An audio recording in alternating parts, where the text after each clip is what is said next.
নমস্কার বন্ধুরা, কেমন আছেন সবাই? আশা করি ভালো আছেন। তো আমরা খুব ভালো আছি। উষা কুকিং চ্যানেলে আপনাদের আর একবার অনেক অনেক স্বাগতম জানাই। তো আজকে আমি রান্না করব খাসির মাংস। তো খাসির মাংস সচরাচর বাড়িতে হয় না, তো আজকে বাড়িতে আত্মীয় আসবে, তো সেই জন্য খাসির মাংস নিয়ে এসেছে। তো সেটাই রান্না করব। তো তার জন্য কী কী উপকরণ দেখুন। আর এটা হচ্ছে আজকে পেঁপে দিয়ে কাঠের জালে উনুনের মধ্যে রান্না করব, প্রেসারে রান্না করব না। তো সেটাই আপনাদের সঙ্গে শেয়ার করছি। তো তার জন্য নিয়েছি এখানে আলু, তো লাগবেই, বাঙালির আলু না হলে একদমই চলে না। আর এখানে যে খাসির মাংস 500 গ্রাম ভালো করে ধুয়ে রেখেছি। আর এখানে নিয়েছি পেঁপে, এই যে গাছের একদম টাটকা পেঁপে কেটে নিয়েছি। পেঁয়াজ কুচানো, দুটো টমেটো, আদা বাটা, রসুন বাটা আর গোটা গরম মশলা কিছুটা নিয়েছি। তো খুবই হালকা উপকরণ দিয়ে করবো, আর খাসির মাংস হালকাভাবে ভালো লাগে। তো আপনারা পুরো ভিডিওটা দেখতে থাকুন, আশা করি খুবই ভালো লাগবে। তো কড়াই সরষের তেল গরম করে নেব, আলু পেঁপে ভেজে নেব।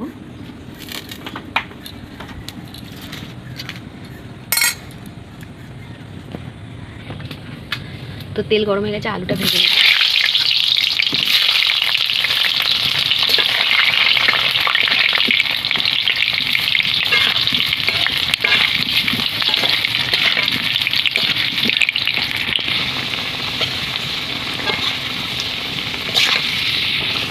তো আলুটা মোটামুটি ভাজা গেছে, আমি কেটে রাখা পেঁপেটা দিয়ে দেবো এর মধ্যে, দিয়ে একটু হালকা করে ভেজে নেব। তো আলুগুলো লাল লাল করে ভাজা হয়ে গেছে, আর পেঁপেটাও ভাজা হয়ে গেছে। আর পেঁপেটা দিলে খাসি মাংসটা সেদ্ধটা ভালো হয়, আর টেস্টটাও ভালো হয়। দেবো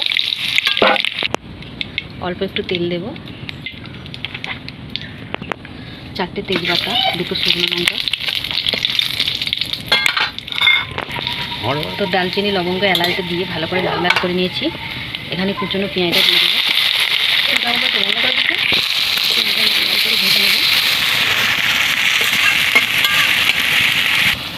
তো এখানে মাংসের জন্য একটা মশলার পেস্ট বানিয়ে নেবো। হলুদ গুঁড়ো পরিমাণ মতো, আমি ঝাল পছন্দ করবেন, লঙ্কার গুঁড়ো, তো অল্প করেই ঝাল দেবো, বেশি ঝাল দেবো না।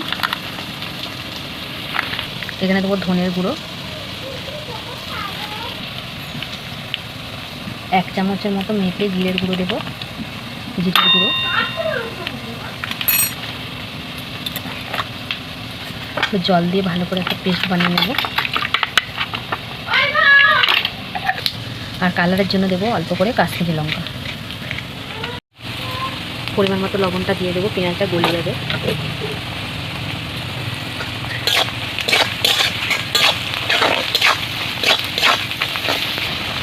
তো পেঁয়াজটা ভালোভাবে ভাজা হয়ে গেছে, দেখুন এরকম ভেজে নিতে হবে লাল লাল করে। এখানে আমি রসুন বাটাটা দিয়ে দেবো।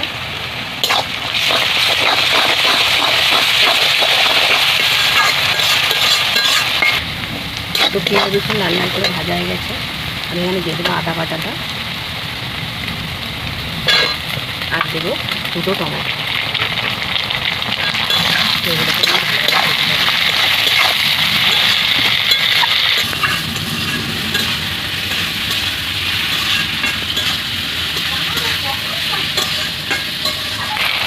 তো সব মশলা আমার ভালোভাবে ভাজা গেছে, আর টমেটো দেখুন বন্ধুরা একদম গলে গেছে। এখানে আমি যে মশলার পেস্টটা বানিয়ে রেখেছিলাম, তো সেটা আবার দিয়ে দেবো। মশলা ধোয়া জলটা দিয়ে দেবো, এবার ভালো করে কষতে নেবো।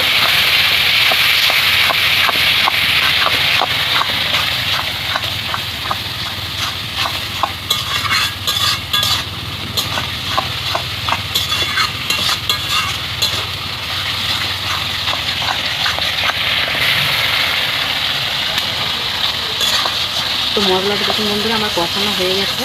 আর এইভাবে কাঠের জালে কিন্তু খাসির মাংস রান্না করলে কিন্তু দারুণ লাগে, একদম টেস্ট অসাধারণ হয়। তো মশলাটা দেখুন কত সুন্দর কালারটাও এসে গেছে।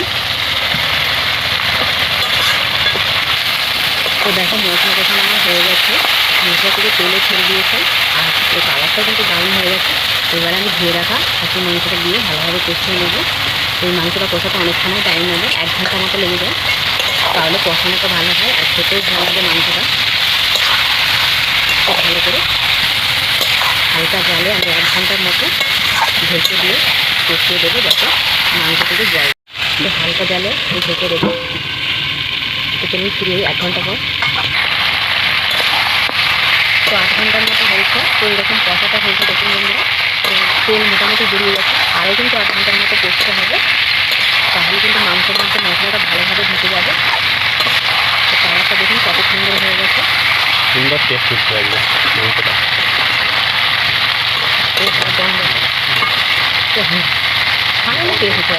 গন্ধ হচ্ছে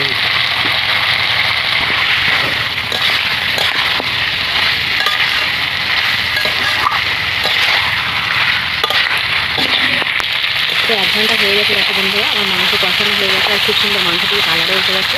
এখন আমি ভেজে রাখা পেঁপে আর আলুটা দিয়ে দেবো, দিয়ে অল্প একটু কষে নেবো একসাথে।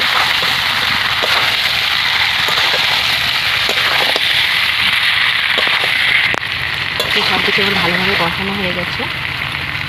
এবার দেবো পরিমাণ মতো জল। তো জলটা যেরকম আপনারা পছন্দ করবেন সেরকম জলটা দেবেন। আর এটা তো প্রেসারে হবে না, কাঠের জালে হালকাভাবে খুব মানে সেদ্ধ হবে। তো ওই জন্য আমি